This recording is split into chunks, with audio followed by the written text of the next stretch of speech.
Le Canada. Quand on entend ce nom aujourd'hui, on imagine souvent des grandes villes, des forêts infinies, des montagnes enneigées, des lacs immenses. Mais bien avant la naissance du Canada moderne, cette terre appartenait déjà à des peuples qui vivaient ici depuis des milliers d'années. Et dans ce grand nord, là où le froid peut tuer un homme en quelques heures, là où la rudesse de la vie se ressent à chaque instant, les guerres entre nations autochtones étaient fréquentes. Les ressources étaient rares et survivre était déjà un exploit. C'est dans ce monde-là qu'une jeune femme allait accomplir quelque chose d'extraordinaire. Une femme autochtone, une survivante, une diplomate, une inconnue oubliée par l'histoire. Et pourtant, sans elle, une partie du Canada ne serait peut-être jamais devenue ce qu'elle est aujourd'hui. Son nom c'était Tana Deltour.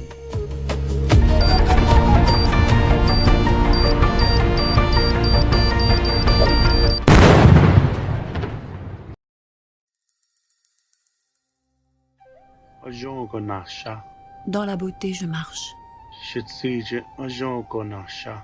La beauté devant moi, je marche. La beauté derrière moi, je marche. La beauté au-dessus de moi, je marche.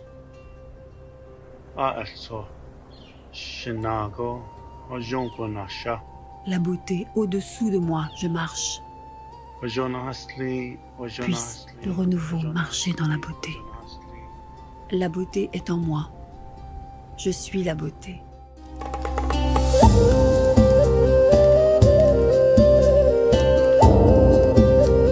Nous sommes au début du XVIIIe siècle. À cette époque, le nord du Canada n'avait rien à voir avec ce que l'on connaît aujourd'hui.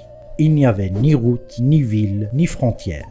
Seulement la nature, immense, mystérieuse et impitoyable. Les hivers étaient interminables. Le froid transperçait les corps. Les tempêtes pouvaient effacer des villages entiers. Mais les peuples autochtones connaissaient cette terre. Ils savaient y survivre. Ils savaient chasser, pêcher, voyager. Ces peuples portaient le nom de Dénés. Les Dénés vivaient au rythme des grands fleuves de la terre-mer. Le fleuve Mackenzie, immense colonne d'eau traversant le nord sauvage, était à la fois une route, une source de vie et un repère spirituel. C'est au sein de cette nation que naquit Tana Deltour. On ignore presque tout de son enfance, et c'est justement ce qui est fascinant. L'histoire a oublié son visage, sa voix, son âge exact. Mais elle n'a pas oublié ce qu'elle a accompli. À cette époque, les tensions étaient nombreuses dans le nord. Les Cris, tribus alliées des commerçants européens, possédaient des armes à feu qu'ils avaient obtenues grâce au troc. Les Dénés, quant à eux, en avaient très peu. Et ce déséquilibre allait provoquer des conflits terribles, des raids, des attaques, des enlèvements. Puis un jour, la guerre atteignit Tana Deltour. Elle fut capturée, arrachée à son peuple et réduite en esclavage. Imaginez un instant, vous êtes une jeune femme, vous êtes loin des vôtres, dans un territoire hostile, entourée d'ennemis, et vous ignorez même si vous reverrez un jour votre famille. Pour beaucoup, cela aurait marqué la fin, mais pour Tana Deltour, ce n'était là que le début.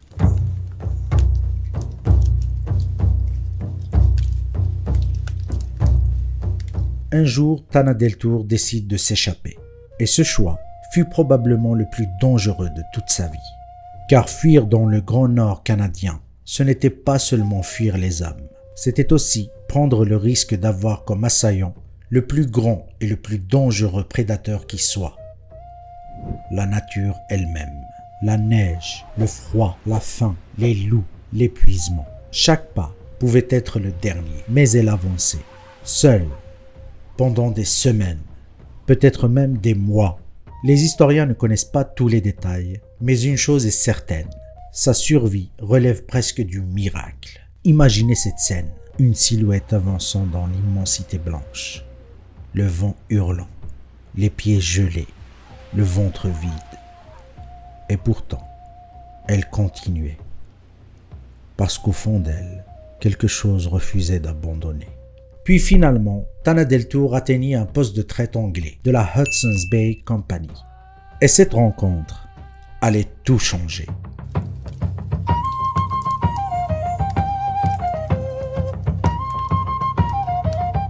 Au poste de traite, les Anglais comprirent rapidement quelque chose. Tana Deltour était intelligente, très intelligente. Elle apprenait vite, observait tout, comprenait les différences entre les peuples. Et surtout, elle savait parler aux autres. À cette époque, les commerçants européens cherchaient à développer leur échange dans le Nord. Mais les guerres entre les peuples autochtones compliquaient la chose. Le commerce devenait dangereux. Les déplacements aussi. Alors une idée vit le jour. Et si quelqu'un pouvait rétablir la paix?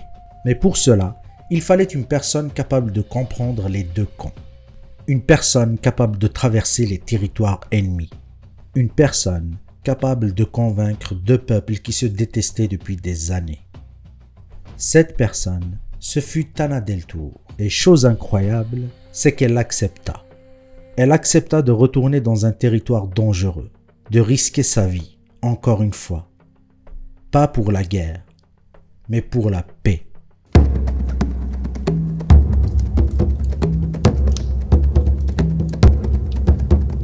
Le voyage fut extrêmement difficile. Le froid était omniprésent. La faim revenait. Certains hommes tombaient malades. D'autres voulaient tout simplement abandonner. Mais Tana Deltour continuait d'avancer. Et surtout, elle guidait les autres. Dans cet univers glacé, elle devenait indispensable. Puis enfin, les rencontres commencèrent. Les discussions, les tensions, la méfiance. Tout pouvait basculer à tout moment. Mais Tana Deltour parlait. Elle négociait, expliquait, calmait les colères. Et peu à peu, l'impossible commençait à se produire. Une paix, certes fragile, naquit entre les peuples. Grâce à elle, les échanges commencèrent à se mettre en place. Le commerce s'ouvrait davantage dans le Nord. Et sans réellement le savoir, Tana Deltour venait de participer à transformer une partie du Canada. Le plus fou dans cette histoire, c'est qu'elle n'était ni reine, ni guerrière célèbre, ni dirigeante d'un empire. C'était simplement une autochtone dans un monde qui ne laissait guère de place à des femmes. Et malgré cela, elle accomplit ce que bien des hommes n'avaient jamais réussi à faire.